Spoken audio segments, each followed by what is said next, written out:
Do you love animals? When I was 8 years old, a religious story was told to me. One morning, the Prophet Muhammad woke up to see a cat asleep on his long robe suit. Pondered what to do. He brought a pair of scissors and cut the fabric around the cat quietly without waking up the cat. Then he headed out wearing only half of his robe. I remember the story brought me an image of a beautiful, kind world where animals and humans lived in peace with each other. And that profound peace filled me with lots of joy and compassion. The story told me that animals are delicate beings that need to be respected, just like human beings. As I grow up as a teenager in a small town of Rezaiye in the northwest of Iran, I am exposed to the world. I see stray dogs approaching to the neighborhood in a harsh, snowy winter. Bones piercing their skin, they desperately rely on humans for a piece of bread or anything they can get to eat to survive. Instead, some boys yell and scare them away and laugh. Others, however, ignore them as if they don't see them. My heart breaks watching these animals shiver and starve, and I desperately want to help them. But somehow I don't move. I have learned from my parents to be cautious around these dogs. So finally, I do what other people do and go home. A decade later, after I immigrate to the United States, I occasionally hear about animal testing. Animal testing is unethical, it must stop, I hear. The words don't sound pleasant to me, but I don't know what animal testing is, nor I become curious to find more about it. So I do what other people do.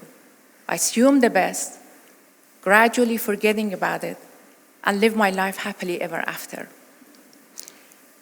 But the same nature that once talked to me about respecting animals continues speaking. This time, I'm too busy as a mother. One day, an idea occurred to me. How about instead of cooking each morning and taking the warm food to my kids' school at their lunchtime, I actually pack a lunch for my kids in the beginning of the day and give it to them when they go to school, like any other parent would do. A success. When my mornings free up, I happily take a class in the community college to improve my English. There, the essays that I write from 2 points of view about existing issues in the country makes me realize that my mind has been conditioned to follow the society at all times, overlooking important subjects around me instead of caring about them.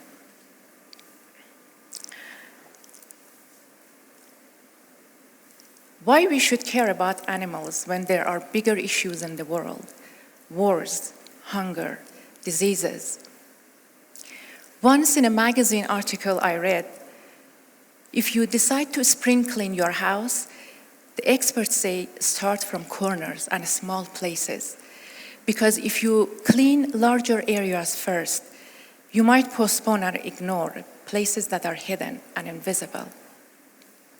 By the same token, if we don't master compassion toward beings that are delicate, defenseless, voiceless, and harmless, applying toward humanity would be much harder for us. As if we skip understanding the basis of sympathy and affection and form a shaky structure of empathy in ourselves. There is a growing evidence that many criminals have had a history of animal abuse. On the other side, Buddhists and Jains are two groups well known to be the most peaceful groups living on the earth. Each of these groups exercises compassion towards animals.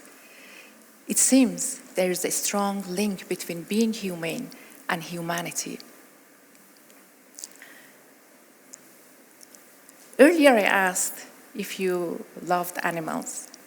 I'm wondering how many of you have searched the internet to read an article about animal testing or find a video of animal testing. I assume not many of you. I know, I never did until I did. Part of a dog's skin was burned to test a new burn medication. The dog screamed. That's animal testing. Sometimes the vocal cord of animal is cut to prevent him from screaming. That's animal testing. Bunnies, mice, and rats are forced to inhale chemicals, pesticides, and herbicides for days, for weeks, or for sometime for their entire lives. That's animal testing. Chemicals in makeup products, household products, and medications are forced down the throat of animals or dropped onto their shaved skins or into their eyes, which cause burning and blindness. That's animal testing.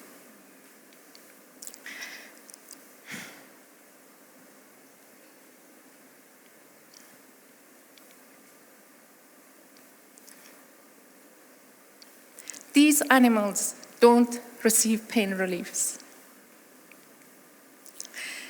I had kept a blind eye to the subject of animal testing for so long, but the scream of that dog in my head every day changed my whole world. At first, I found myself too frequently apologizing to the dog who was being treated so insensitively by humans. Anytime I burned myself accidentally in the kitchen, the pain of the burn made me hear the dog scream again, and I apologized more to him from my part and from the world. We humans are born with a sense of compassion. Many of us cannot inflict the pain in any living being. Somehow along the way, though, we decide that animal testing is the way, or we keep a blind eye to it, or we shrug our shoulders to it, although it goes against our conscience, which is the truest part of our being.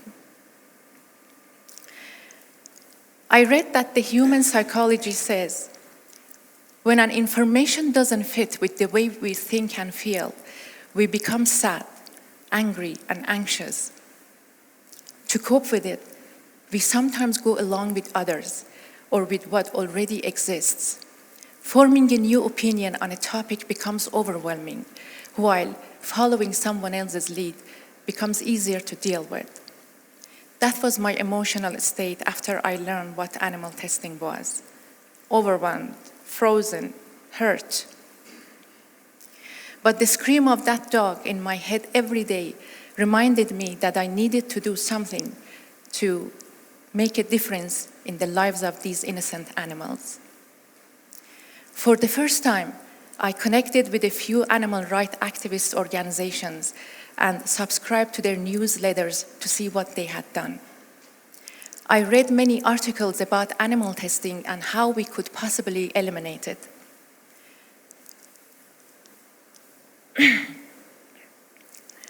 I watched documentaries and interviews with scientists who speak up against animal testing. One summer, I flew to Washington, D.C. and met Dr. Neil Barnard, the founder of Physicians Committee for Responsible Medicine, with one question: how I, as the public, could end testing and suffering for animals. Besides their wonderful work on nutrition, Dr. Barnard's organization had been replacing animals with human-relevant methods in medical schools and training. It turned out that major steps had been taken to end suffering and testing for animals. In 2018, California was the first state to sign the Cruelty-Free Cosmetic Act into law.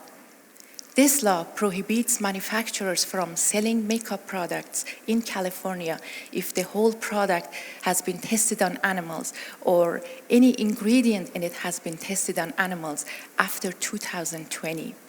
Since then, 10 other states have been passing laws banning the animal-tested cosmetics. And since compassion to animals matters in the world, in 2013, European Union banned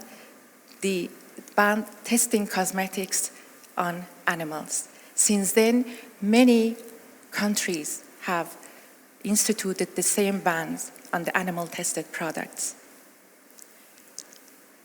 All these compassionate and meaningful attempts in the world made me realize that my dollars have a huge impact on the lives of the innocent animals.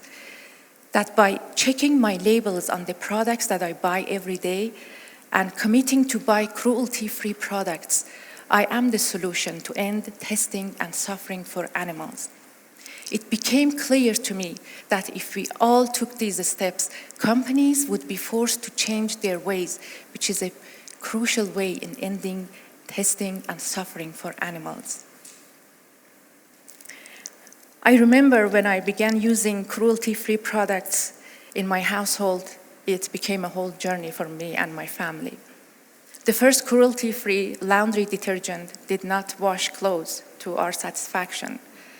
The dishwasher detergent left residues on the place, and my family started complaining. Did I go back to use my old animal-tested products? Not in a million years. I knew it was either compassion or cruelty, and I had already made a lifetime decision that no animal was going to suffer because of me. So I began trying new, different cruelty-free brands, and finally found the ones that did the job right. With time, something amazing happened in our household. We did not smell chemicals when washing our clothes, or emptying the dishwasher, or cleaning the house. My cruelty-free products were made with non-toxic materials and didn't contain chemicals that were bad for animals and humans. I couldn't be happier. When our animals are safe, our environment is safe too. Compassion indeed is the bridge for humanity. There are thousands of amazing cruelty-free brands in supermarkets, drugstores, or department stores. How do we recognize them? Two easiest ways would be to look for the cruelty-free wording or Leaping Bunny logo on the back of the package of the product. You can download Leaping Bunny app for the list of products that are not tested on animals. If your product that you are buying is not cruelty-free, put it down. Choose compassion. If your favorite brand is not cruelty-free, contact the company and ask them to go cruelty-free. Companies care about their customers' opinion.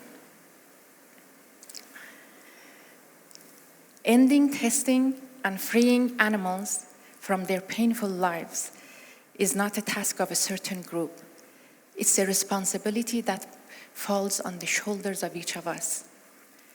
That reminds me of a favorite quote from Gandhi.